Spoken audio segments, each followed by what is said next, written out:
our Big Future College Search site and how to use the filters. So first, we'll search College Board Big Future College Search.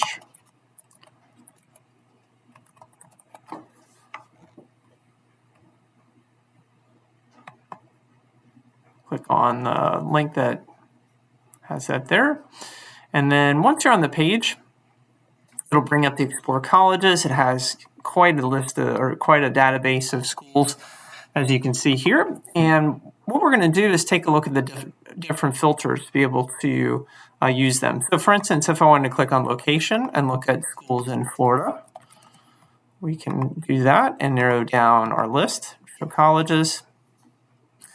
Let's say I'm interested in four-year universities, so I can click on type, four-year that offer four-year bachelor's degrees, and let's say I want to look at the public universities here in Florida and colleges that offer four-year degrees, and there's 34. So St. Petersburg College, Florida Gulf Coast, and so on. And if I click on any of these particular universities, it'll bring me to the details page for each of those, which is very helpful. If I want to click on majors, let's say I am narrowing down what I may want to study. So let's say I'm looking at electrical engineering, for instance.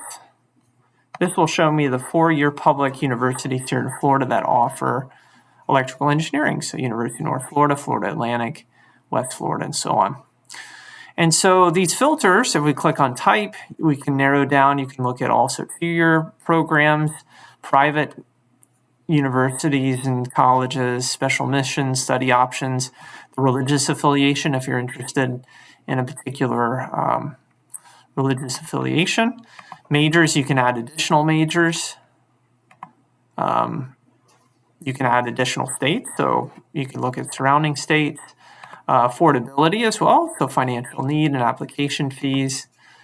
Campus life information, so the size of the school, the setting of the school, sports and activities, and disability support services as well. Credit in terms of AP, CLEP, and transfer. Admissions information, so if you want to put in your information there. What you can also do, which is kind of neat, is if you look at reach, match, and safety, if you already have taken the SAT, it'll help you narrow down to particular universities that you may meet in each of those categories, and then degrees that are offered as well. And so if you put in too many filters, it'll narrow down probably to 0. But this, again, is very, very helpful in being able to identify potential schools that you could look at and explore. For more information and resources, visit us at growyourroots.org, and we'll see you next time.